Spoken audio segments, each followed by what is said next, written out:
Welcome to the Profit Answer Man, Gary Massey. Thank you, Rocky. It's good to be here.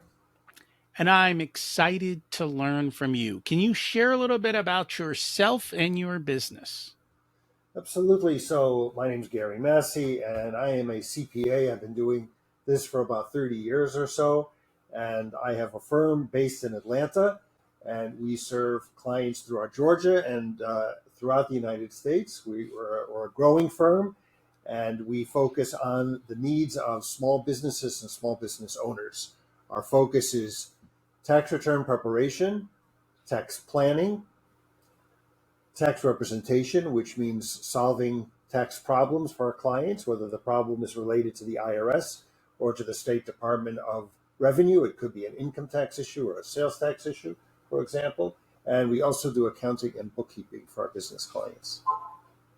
So, pretty much full service then. Yes. Yeah. But Let's we're a boutique firm. We have about 12 people on staff, and a lot of us are now remote after COVID. And as I said, we serve clients throughout the United States. So I want to talk about one thing because I think a lot of people get this confused. The difference between tax preparation and tax planning. Because I'm constantly hearing complaints. Well, my CPA doesn't tell me how to lower taxes. I'm like, Yeah. well, you didn't hire somebody to do that. Right. So tax planning is a proactive activity. In other words, it's looking forward. So right now we are recording this December 5th of 2023. There are still things to be done before the end of 2023. And if people listen to this in 24, there are things to be done then. So there's always something to be done going forward when you're doing tax planning. But once you get to the return, that's a backward activity. That's for the prior year. And when you get to that point, there's a limit as to how much you can do when the year closes. So that's the main difference, I would say, between planning and preparation. And I will say, starting in October, depending on the client, we start having conversations about, hey, pick up the phone and call your CPA or your tax person. What do we need to do between now and the end of the year? I don't want it to be a rush. I want it to be planned. What do we need to think about in order to help you reduce taxes? That's But I right. also like to do appropriate tax planning instead of just wasting money, which is what so many people do. And so it's a big push for that. So let's talk about that. What are some great ideas for tax planning where the business owner gets to essentially keep the money, or at least not just waste it on something they don't need just to get a tax deduction? Well, there's so much to be done, especially for people who own a business. And owning a business includes owning an operating business, whether you're an electrician or a plumber or an accountant or consultant or whatever. Those are all operating businesses. Also, there's real estate. Real estate is a business, and it brings with it tremendous amount of tax savings, tax planning, and tax savings opportunities. So those are both areas of what I would call owning a business, and they bring with them opportunities for tax planning. People who don't have that, who are just employees, it's much more difficult for an employee to do tax planning. There are opportunities, but the opportunities are not quite as common. Okay, so this particular conversation, I think we're really talking to business owners, right?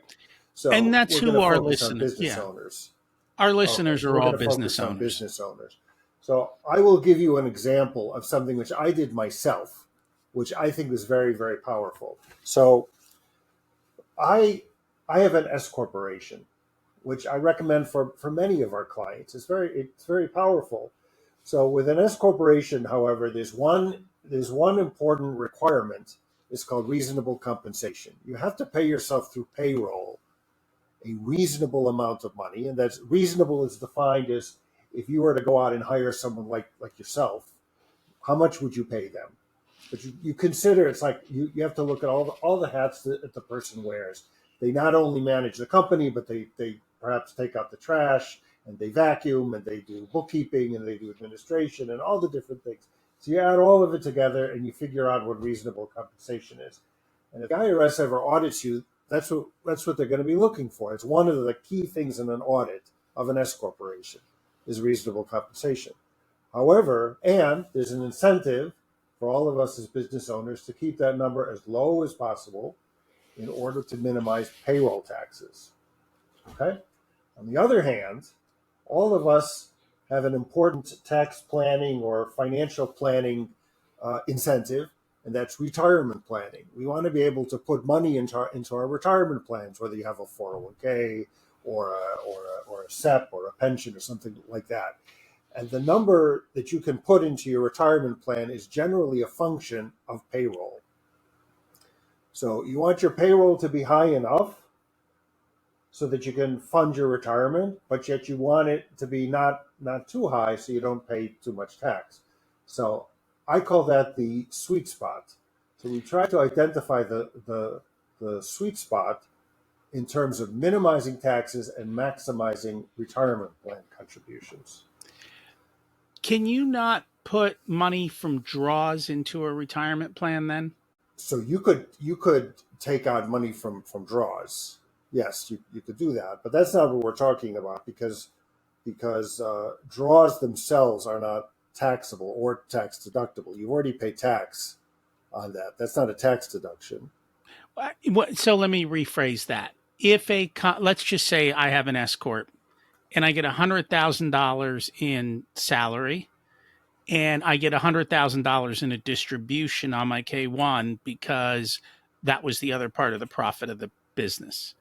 Does that second 100,000 then qualify for retirement planning, or is it only the salary portion? Well, it's coming out of the salary. There's a percentage that you can put into your retirement plan. It's based on the salary, which are your Okay. W-2 wages. W-2 wages are subject to Social Security taxes. It's about 15, I forget the exact number, something like 15.2% or something similar to Mm-hmm. that. So if you keep that number lower, you're going to save on Social Security tax. However, you can't put as much into your retirement plan. So what I did myself, in cooperation with a good financial planner, is we did a calculation as to what I'm going to need for my retirement, how much I have to put in, and we set the wage amount so it would be at a minimum satisfactory to the IRS. That's called reasonable compensation. And at a maximum, it would give me what I need for my retirement. So this is where the financial planner and the CPA work together. And it's one of the most powerful tax planning concepts because you can really set aside an awful lot from your income into a retirement plan, and that can be your retirement. And that's something that all of us need to be aware of. And I know you're not an attorney, but I would think if, depending on what state you're in, if you're putting money into a retirement plan, even if your business goes belly up and bankrupt, more often than not, they can't touch the retirement plan. So you're somewhat Usually not. protected. Usually not. So Usually, again, you have to look usually at. not. Usually not. Right, right. And so that's a very powerful idea. But there's a lot you can do. Anybody who has either real estate or has an operating business can do a lot of tax planning. When it comes, we were just to conclude on the matter about payroll and about reasonable compensation. So right now we're in December. We're recording this December the 5th. So we're sending out letters today to all of our clients who have S corporations to make sure that they paid themselves enough, both to satisfy the IRS and to be able to fund their retirement plan for the current year for 2023. So and this is an evergreen idea. It goes year after year, but it's very powerful. There are other things you could do. For example, I was speaking with another client today, and I said, we're at the end of December. If you need a computer, you may want to buy it now rather than waiting until the following year. So there's a lot of things like that you can do. Another very powerful planning technique that we talk an awful lot about is what's called cost segregation. And I'm not sure if you've discussed it here in this podcast, but cost segregation is a technique to accelerate depreciation on real estate. And you can save an awful lot of money. And with that tax savings, you can reinvest it into additional real estate. And that's how you build a portfolio. You can grow your portfolio using cost segregation. Some of the other ones I know of, paying your kids, Yes, right? very good idea. Very good You, idea. you're allowed to have corporate meetings, right? Even in the Caribbean. Yes, that's right. That's one of my favorite ideas. If you have a board of directors, you can have the meeting wherever you want. Just make sure that you keep records of what you talked about and why they're there, what the business purpose of that meeting is, and then you can do that. Absolutely. Hiring the So kids or hiring any family member is a great idea to be transferring money, whether it's to someone you want to support within your family, like one of your uncles or whatever, your unfortunate cousin who has having troubles. You can do that. It's a way of transferring money with a tax deduction. Or, as I always say, I think it's a great way to teach kids about entrepreneurship and fiscal responsibility. Give them something to do. If it's a legitimate business activity, even if it's copying or answering the phones or shredding papers or whatever, it doesn't matter. It teaches them. And I think that's just a great activity for a family. you can also fund the kids' Roth IRAs then. So you're teaching them how to Absolutely. save, That's delay right. That's right. gratification, never pay tax That's on right. that money ever. That's absolutely right. That's What are absolutely correct. what are some other creative ways we can do some tax planning? Well, we spoke about the 401k, holiday parties are all tax deductible, board of directors meetings. We talked about cost segregation. Home office is a great idea. There's something called an accountable plan. You can reimburse, you can have your company reimburse you for your home office and for other aspects of your home, your insurance, your utilities, and so on. And that's all tax deductible. So that's a great way. Telephone, your cell phone. There's tons of things you can do that become deductible when you have a business, whether it's real estate or whether it's an active business. All those things become tax deductible. It's just shifting from personal to business. And I really love the Augusta rule, where if you're Yes, holding company meetings, your company rents the building from you, you don't pay taxes, they get a deduction. So that's another nice one that is out there. Again, you have to do it appropriately. These things all need to be done appropriately, that's and right. planned. And you need to have the conversations with whoever's doing your tax prep Yeah, to make sure that they're okay with these as well. And they tell you and what the little intricacies are. and all of the ideas that we're talking about in this conversation, these are all legitimate tax planning ideas. They're not risky. They're not especially risky. As long as you can look your IRS agent in the eye and say, this is what you did, and you have the records to back it up, you have the receipts, this is all good stuff. There's nothing here that we're talking about that's particularly risky or or troublesome. You're entitled to use these ideas. Also, there's entity choice. We haven't really talked about that. If you're starting a business, should you have should you be a sole proprietorship? Generally not. Should you have an LLC? Usually that's a good idea. Set up an LLC. If you own property, put it into an LLC. Why do you do that? It doesn't say about taxes, but it protects you in case of a lawsuit. They can only sue what's in your LLC.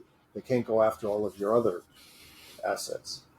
Uh, I I spoke with an attorney today, in fact, and I asked this attorney the question: what happens if you own a piece of property personally and you want to move it into an LLC? What do you do? So you can do it with it's called a quitclaim deed, but you have to be careful if there's a mortgage on the property, because if you transfer it into the LLC and there's a mortgage, it's considered a change in ownership. So there are things you have And to do about that. That's important. I'm told the banks don't look. So it's a I technicality. don't I'm not. know. It's a It is. technicality.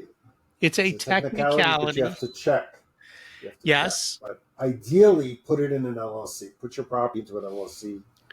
And then there The are S corporations, partnerships, all kinds of. This is all entity choice, and it's very powerful. the other issue you have, depending on the state, if they collect a real estate like stamp tax, if you move it from Transfer personal tax. to LLC, you may have to pay Yes, that yes, transfer tax when you do that. And so Right. That's always the Right. case. So let's flip to the opposite side because you help people when they get in trouble with the IRS. What usually causes people to get in trouble with the IRS, and how do we prevent that? Beautiful question. So there are a couple ways of looking at it. One is that you don't want to be audited. Okay. So what gets a person audited? There are a couple things. If you have an expense that is out of the norm, out of the average, that increases your chances of being audited. You're entitled to deduct whatever is a legitimate business expense. There's nothing wrong with that, as long as you can prove it. But you may get audited if you have an unusually high expense. For example, let's say your charitable contributions are unusually high relative to your income. That could trigger an audit. Or if you have a business expense, like let's say advertising, your advertising expense, which is a legitimate business expense, is high relative to your earnings from the business. But we don't know exactly what those numbers are, what's considered normal, but we have a sense of what's normal. I have a sense of what's normal. Question: most businesses don't get credit for charitable donations, correct? It would flow to your Right, personal I'm return? correct. So that when I mentioned charitable, that was in reference to an individual, an individual being audited. On the business side, we're talking about business expenses. And of course, some areas are riskier than others. On the business side, meals and entertainment, or meals, are a high risk area because they tend to be an area where people abuse. It's an abusive area. So you have to be careful. If you do have business meals, make sure you have receipts. And on the receipt, write down who you had the meal with and what the business purpose is, what you discussed. And as long as you can pull out those receipts, you'll be fine. Either keep them in a folder, or better yet, take a picture with your cell phone and save them somewhere. You can download it into QuickBooks or save it into some kind of file, electronic file, and just keep that. That's the best thing to do. So that's on the audit side. Another area which comes up a lot is when people can't pay their taxes. It's time to prepare the return, and you have your accountant or CPA or preparer, or you do it yourself, and you see, oh my God, I owe a lot of money and I can't pay for it. So what are you going to do? So first of all, file the return anyway. Even if you can't pay the bill, file the return at any rate. Pardon me. Sorry about that, Rocky. Getting a cold. File the return anyways, because you minimize penalties. As long as you file the return, you're not going to have a penalty for a late filing. You're going to owe money, but you're not going to have a penalty for a late filing. So get the return filed, and then is the time to start negotiating with the IRS. There are several tools that the IRS allows that we take advantage of to negotiate with the IRS on behalf of our clients. For example, you can get into an installment agreement where you pay it over many years, over 6 or 7, 8 years or so. And that's a perfectly legitimate thing to do. And we negotiate installment agreements for our clients all the time. Another thing is the offer and compromise, where you make a deal with the IRS. But there's one very important requirement for all of these things, all of these deals and negotiations. You have to be in compliance with the IRS. You have to have filed returns. If you haven't filed returns in 5 years, which happens all the time, you're not going to be able to negotiate. You have to get caught up. People call me all the time with unfiled returns. They haven't filed in 2, 3, 4, 5, 6, 7, 8 years, and so on. It happens all the time.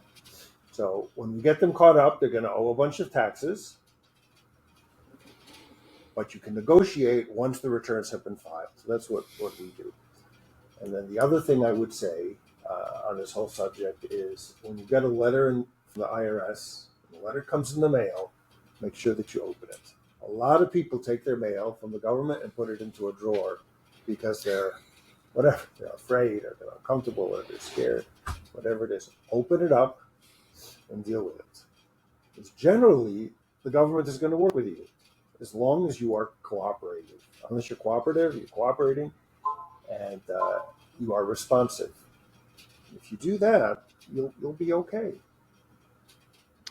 Getting back just before we got to this, I wanted to make a comment on charitable donations. Because charitable donations are not deductible to the business, a lot of times we advise business owners rather than making charitable donations, buy advertising. So, your local church, you could buy advertising in the bulletin versus giving a Sure, yeah, donation. that's another. And now it Yeah, that's true. shifts to a fully deductible expense. Same thing with That's a great idea. your kids' little league, right? Buy advertising on the back of the shirts. Hey, you get advertising that kid's wearing everywhere, and now you get a tax deduction instead of just giving money away.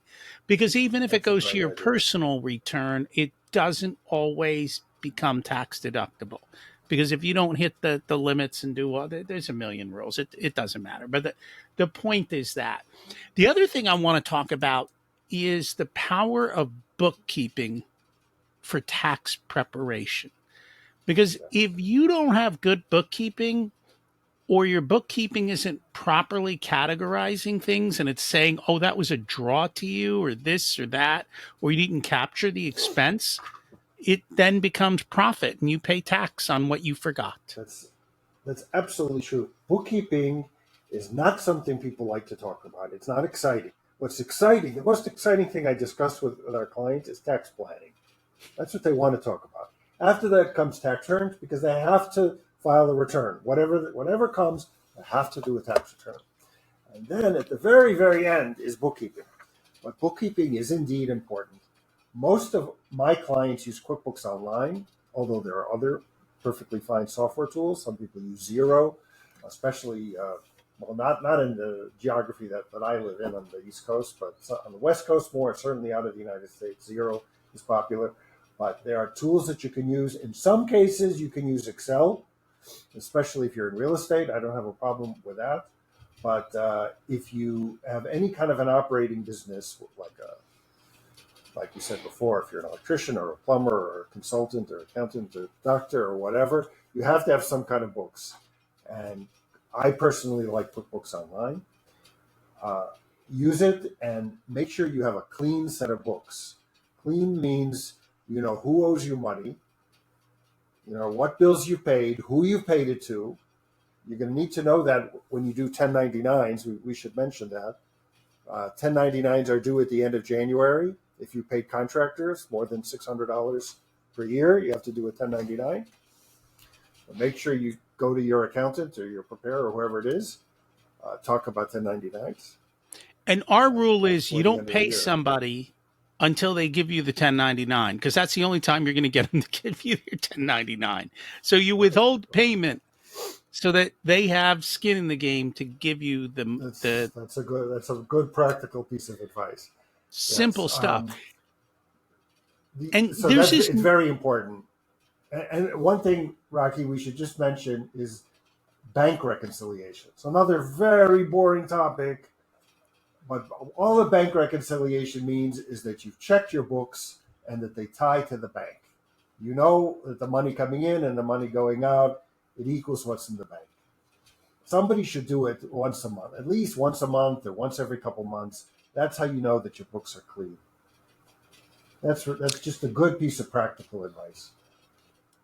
And I agree with that. There's some new rule that's come out about reporting LLCs and ownership now. Do you know much about that?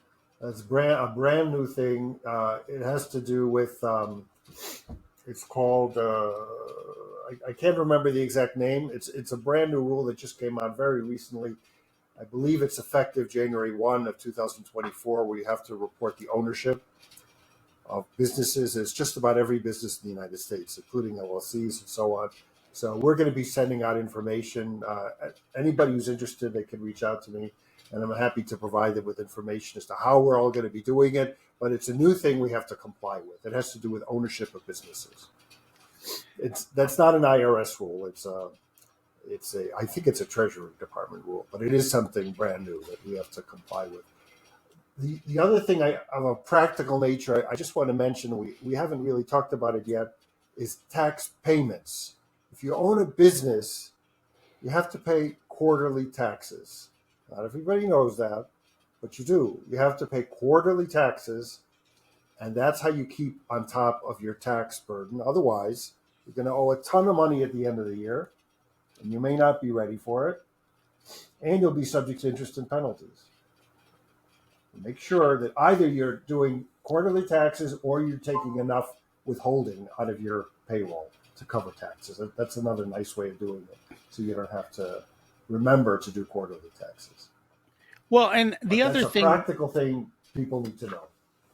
the other thing I tell business owners is if your business profitability has changed, you should have a conversation with your tax prep person every quarter, because if all of a Yes, sudden you're making a lot more money, you might need to make an extra payment. Or if things went south this year, you might be pay overpaying. less. And Yeah, so that's right. it's Absolutely just right. kind of keeping on top. Of course, there's always the safe harbor. If you pay 110% of last year, you don't have to Mm-hmm. worry about the That's right. That's penalties and right. interest, correct? That's right. But who wants to be in a situation where you owe a whole bunch of money that you can't pay? So it's Well, better to keep up with it throughout the year, stay current, stay on top of it, and if anything comes up, the IRS is going to know that you're a good citizen, and they can work with you. and that's why we like Profit First, because our tax money is ready and waiting. When tax time comes, we can stroke a check. And even if it's a big check, it's no big deal because the cash is there. So at least we're not That's freaking right. out. And That's that's great, kind of the key. great It's stuff. always staying on top of cash flow. What are some of the biggest issues that you see business owners, or mistakes that they make in running their business when it comes to finances? Well, some of them we've already touched on. People who don't pay their taxes currently is a big one. Messy bookkeeping, because people hate bookkeeping, and it's not that easy. In truth, it's not that easy. The software is not that easy, especially if you have a lot of transactions. You know, people are paying you, and money's going in, money's going out, and the more complicated your business is, and the more transactions you have, the more difficult it becomes. You have to stay on top of it and keep your books clean. That's very important. Those are the important things. And then, as we've said, with tax planning, there are things you can do throughout the year to reduce taxes, like when you buy equipment, those kind of things. So those are the things I would say that are important. Keep on top of it. Be organized. If you make payments, know who you're paying it to. Uh, don't use cash that's hard to track. Those kind of things. Simple, basic stuff. If people would like to learn more about you and your firm, what's the best place for them to find you? Sure. So we have a website, Massey and Company, CPA.com. They're welcome to check us out there. We have lots of articles on tax planning, as well as tax problems and how to solve tax problems and tax returns. So happy to speak with anybody. So they can come to our website. They are welcome to email me, and hopefully you'll put the email address into the show notes. But it's Gary.Massey at masseyandcompanycpa.com. Or they can always give me a call, and I'll give you my direct number, which is 404 660 5905. And just don't call, try to call not not late at night, but so please be respectful of that number. Try to call during the day. And or my team and I love working with small business owners. We love helping businesses grow. We are a growing small business ourselves, and we like working with small businesses and working with good people, and we welcome them to call us. And we'll put that all in the show notes. Thank you so much for joining us. It's my pleasure. Happy to be here. Thanks for listening to this unedited video of the Profit Answer Man podcast. If you'd like to catch the full episode and learn more about what we do, check us out at profitcomesfirst.com. We also go through the Profit First book in each and every chapter in the beginning episodes of the podcast, so check those out as well. Thanks for listening, and here's to you having a more profitable and growing business.